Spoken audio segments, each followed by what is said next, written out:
Olá amigos do Spook Houses Casas Assombradas, esse é o 13º capítulo do livro O Diabo Revelado de Lawrence Gardner. Espero que vocês tenham escutado os primeiros capítulos, tornando fácil o entendimento e a interpretação dessa passagem citada. Antes de começar, gostaria de pedir para que curtam a página do Spook Houses Casas Assombradas no Facebook, que se inscrevam e curtam nosso canal no YouTube, para que possamos trazer a vocês um conteúdo de qualidade. Assim, sentem-se, acomodem-se e se preparem para muitas descobertas interessantes. E bons sustos a todos. Depois da morte da Rainha Elizabeth em 1603, o rei James VI da Escócia tornou-se também o rei James I da Inglaterra, por ser este o parente vivo mais próximo da rainha. Assim, a monarquia inglesa passou de dinastia Tudor para a Casa Real de Stuart. Enquanto Elizabeth foi a fundadora protestante da Igreja Anglicana, James fora criado como um presbiteriano e membro da Igreja da Escócia. Suas ideias calvinistas eram muito mais rigorosas do que as anglicanas, mas quando se encontrou com os líderes puritanos radicais no palácio da corte de Hampton, ele ameaçou expulsá-los da terra ou pior, a não ser que eles se sujeitassem às leis anglicanas. Como novo chefe da Igreja da Inglaterra, ele declarou que as assembleias puritanas estavam tão distantes de suas crenças nobres quanto Deus estava do diabo. Buscando trazer alguma regularidade ao ensinamento religioso, o principal resultado dessa conferência da corte de Hampton foi a tradução inglesa do rei James da versão autorizada da Bíblia de 1611, a KJV, que se tornou a edição padrão cristã protestante a partir de então. A natureza do clero puritano dissidente contra a corrente principal protestante foi sintetizada por um mercador londrino de nome Barton, que pregava sermões regularmente como pastor pela causa puritana. Alto e muito magro, ficou conhecido como Praise God Barebones, ou esqueleto louvador a Deus. Como todos os protestantes, odiava a Igreja de Roma, mas, assim como outros puritanos, detestava também a Igreja da Inglaterra. Para os puritanos, era inaceitável que o clero anglicano usasse vestimentas coloridas, que se curvasse em nome de Cristo e realizasse cerimônias com altares, velas e todas as pompas remanescentes da antiga instituição católica. Barebones pregava seus sermões em capelas e reuniões por horas a fio, gritando terríveis ameaças ao fogo do inferno e à perdição. Ele acreditava que o povo deveria ser governado com rigor pelo ministério, insistindo que ele foi especialmente escolhido por Deus e que qualquer um que discordasse dele queimaria para sempre no inferno. Eventualmente, quando os puritanos de Oliver Cromwell assumiram o governo de Westminster, dissolvendo o parlamento e abolindo as eleições livres em 1653, Barebones foi indicado para a Assembleia Substituta composta por homens devotos escolhidos. Lá, sua presença descomedida era tão sonora e contundente que a Assembleia de Cromwell ficou conhecida como Parlamento Barebones. No início do reinado de James I, o explorador, poeta e governador colonial Sir Walter Raleigh, um dos cortesãos favoritos da Rainha Elizabeth, foi detido em 1603 e aprisionado na Torre de Londres. Ele foi acusado e julgado por ser um conspirador envolvido no plano católico de depor o rei James. Na realidade, ele ajudou a defender a Inglaterra contra a Espanha católica, mas era um ateu famoso, o que para o parlamento de clérigos do século XVII era sinônimo de satanista. Desse modo, ele deveria estar em conluio com os católicos, liderados pelo anticristo papal. Dizia-se que seus membros realizavam rituais iníquos de adoração ao diabo, seguindo a tradição de satanistas renascentistas como Leonardo da Vinci e Michelangelo. Como o monarca era também o chefe da igreja, James era muito mais devoto do que Elizabeth havia sido. O ateísmo era considerado um crime de traição equivalente à anarquia. Sir Walter Raleigh definhou na prisão por muitos anos após sua sentença e foi executado em 1618. Além de se manter firme contra os puritanos, James também anunciou não precisar de papistas e, como resultado, um grupo de católicos furiosos planejou explodir o rei e seus ministros no parlamento. Felizmente, a conspiração da pólvora foi descoberta e evitada, mas a tentativa fracassada trouxe firmemente o diabo para a arena pública com inúmeros panfletos e sermões, pois quem mais poderia ter planejado tão hedionda campanha? O relato oficial do evento, intitulado The King's Book, responsabilizou diretamente o diabo, afirmando que a conspiração havia sido uma eclosão do inferno na Terra. Um panfleto denominado The Arrangement and Execution of the Late Traitors reuniu os acusados sob a sinagoga do Satã, e Guido, ou Guy Fawkes, que teria acendido o fio da pólvora, ficou conhecido como o Diabo no Cofre. Em 1608, mais de um século depois do surgimento do documento inquisitório Malleus Maleficarium, apareceu um novo volume sobre a relação entre bruxaria e o diabo. Compilado pelo monge italiano Francesco Maria Guazzo, foi intitulado Compendium Maleficarium. Guazzo era um monge de congregação milanesa do San Ambrósio, cuja ambição era melhorar a vida moral das mulheres e promover a instituição permanente de virgens por meio dos conventos enclausurados. O compêndio explica que, embora o diabo tenha vários meios de causar o mal,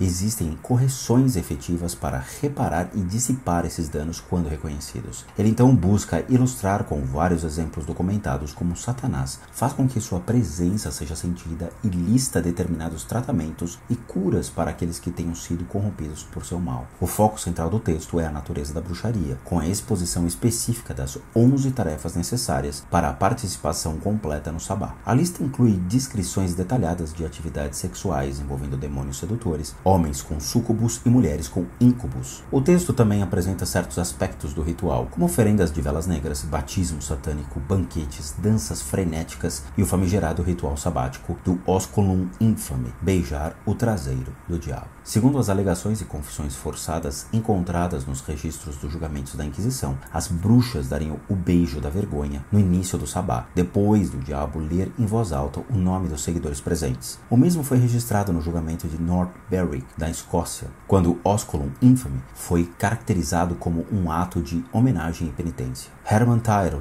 um jesuíta provinciano de Reno, escreveu sobre tais assuntos alguns anos antes de seu Spiritum Apparitione. Sua opinião, assim como a de Guazzo, tornou-se consenso entre os demonologistas católicos e clérigos protestantes da época. O principal ponto de ocasional discordância era a questão de saber se o diabo aparecia em pessoas em todos os sabás ou ele era, às vezes, representado pelo grão-mestre fantasiado, a maioria das vezes como um bode preto. De toda forma, dizia-se que os presentes seriam os vínculos da escravidão com Satanás, e que os mestres seriam os ministros encarnados do demônio, dedicados ao seu serviço e agindo sob suas diretrizes por inspiração do inferno. Não havia discordâncias, no entanto, quanto ao fato de o diabo ser sempre do sexo masculino. Suas abominações carnais no sabás eram conduzidas por mulheres cujos consentimentos eram atestados pelo simples fato de estarem presentes. Outro ponto em questão fazia jus às danças circulares, em um círculo frenético com as mãos dos participantes unidas e voltadas para trás. E assim eles dançavam, jogando suas cabeças como pessoas desvairadas,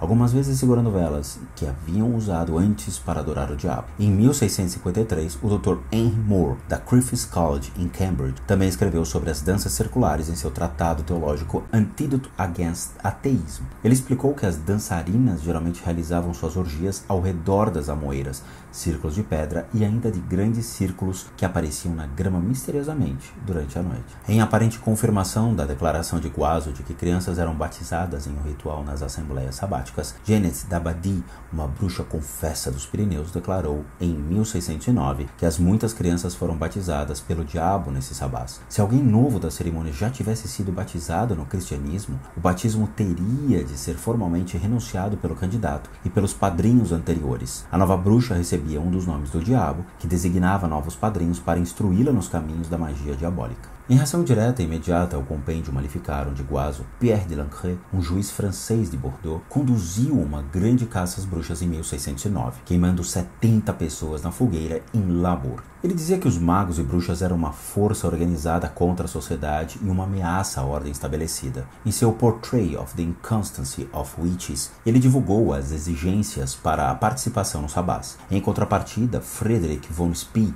um teólogo jesuíta e professor na Universidade de Wolfsburg, foi um notório opositor dos julgamentos por bruxaria, atacando-os com firmeza. Tendo atuado como confessor para centenas de acusados de bruxaria, enquanto eles eram levados para a fogueira, Spee foi um dos primeiros a denunciar abertamente as torturas como meio de obter informação. Apesar de descompromissada a atitude da igreja contra a magia e bruxaria satânicas, um grande número de padres e outros eclesiásticos foram condenados nesse período. Pierre de Lancret alegou que o clero do país basco estava infectado com o satanismo. Ele identificou 5 padres que teriam participado do sabás. Um deles teria pago 200 coroas ao diabo. Uma característica muito importante dos diversos casos é que quase todos eles ocorreram nos conventos, sejam capuchinhos, carmelitas, franciscanos e ursolinos do sul da França, mas muito raramente na vizinha Espanha. Parece ter havido uma diferença marcante entre as passivas freiras espanholas e as resistentes irmãs francesas de Provença. Todos os relatos dizem que essas últimas eram mercenárias despeitadas e invejosas, tanto entre si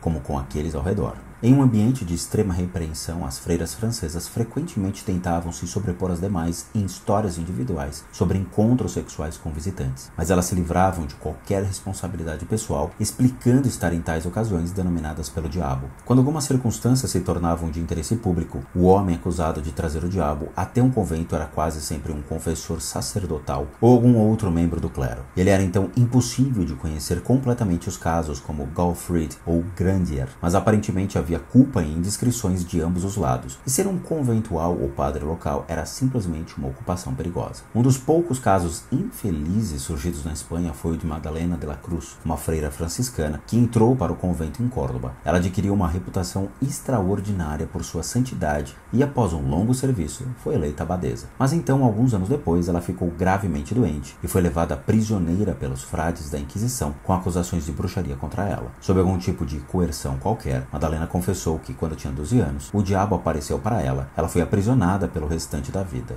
Depois do caso em London, 3 diretoras conventuais consecutivas de Louviers foram acusadas de praticar magia e ter negócios com o diabo. Na Europa, a maioria dos casos era relacionada principalmente à ação hereges e às práticas satânicas que possuíam motivações políticas ou sexuais, reais ou imaginárias. Na Grã-Bretanha, tirando alguns envolvimentos limitados de pessoas de alto nível, como do Conde Mago de Bothwell na Escócia, a mania das bruxas estava mais relacionada ao grupo rural ou aqueles indivíduos ou famílias de uma classe baixa, carente e rústica, cujo comportamento estranho era considerado, de alguma forma, ameaçador. Dizia-se que eles estavam em comunhão com o diabo e eram temidos como criaturas malévolas e enfeitiçavam e faziam maldições para prejudicar aqueles ao seu redor. Às vezes, as supostas atividades incluíam magia negra com aspectos de natureza voodoo, tais como cravar agulhas ou queimar imagens de cera. Diziam que voavam à noite e eram retratados ao redor das fogueiras, preparando poções vis em seus caldeirões. Essa é a imagem popular que, durante as perseguições do rei James, William Shakespeare empregou tão bem para as 3 irmãs estranhas em sua peça escocesa